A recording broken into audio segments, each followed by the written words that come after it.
Francis Ngannou versus Alistair Overeem was like one of those car crash videos you see on YouTube.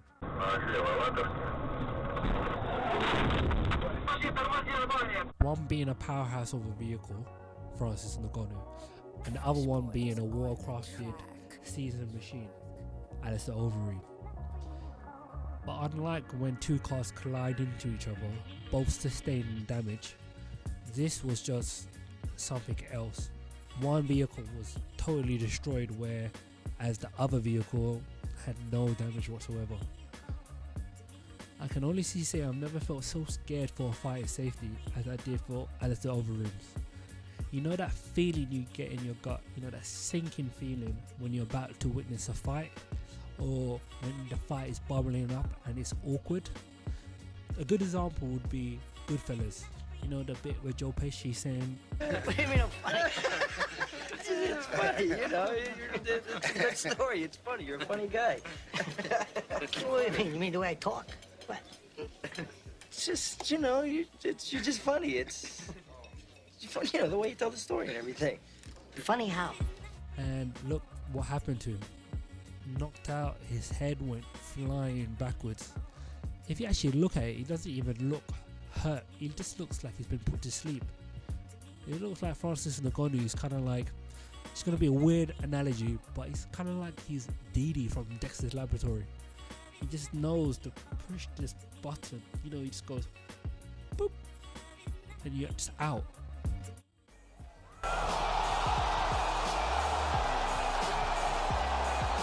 For some reason, I couldn't help but feel that this fight was kind of like a sacrificial offering to Francis Ngannou.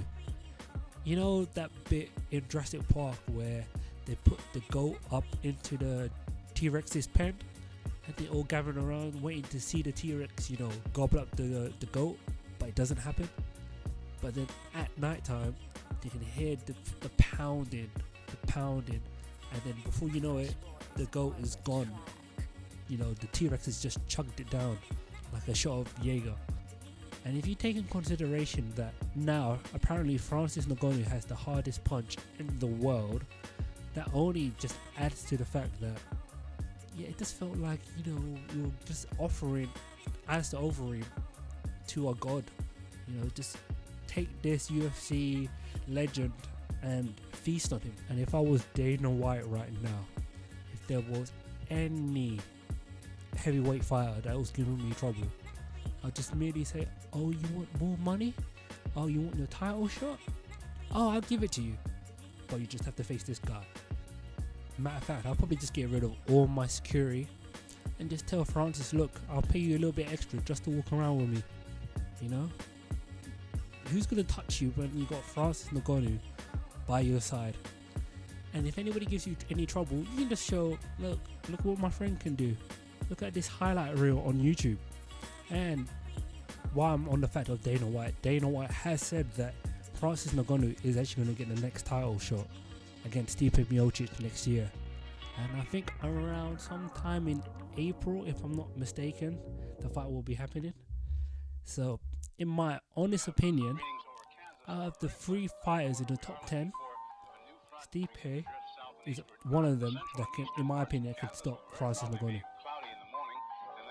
So if we actually look at the rankings of the UFC heavyweight division, we have obviously Stipe at the top, we have Fabricio Verdum at second, we have Cain Velasquez at 3, Francis Ngannou at 4, Mark Hunt at 5, Derek Lewis at 6, Alexander Volkov at 7, Marcin Tybura at 8, Curtis Blaydes at 9, and Stefan Struve at 10. In the top 10, I can only see 3 fighters being able to stop Francis Ngannou. That being Derek Lewis, Stipe, and Cain Velasquez. And the reason why I have these 3 fighters being able to stop Francis Ngannou is because compared to some of the other fighters in this list, they haven't taken as much damage as some of the other fighters. And when I mean damage, I mean getting KO'd, being knocked out severely. Derek Lewis did lose to Mark Hunt, But I feel like that was more of his back just giving out. And if you actually watch that fight, you can see him holding his back in pain. And Derek Lewis is one of the most unique fighters in the heavyweight division. He throws out the weirdest stuff for somebody his size and stature. And maybe, if he's lucky, he could actually catch Francis Ngannou off guard and maybe knock him out. But also you got to remember, Derek Lewis has bombs. He's got bombs for days. He can knock out pretty much anybody if he catches them on the chin. So I think Derek Lewis has a really good chance against Francis Ngannou. But I would still have, my money on Francis Ngannou winning that fight. Then you have Stipe Miocic, in my opinion, that could beat Francis Ngannou.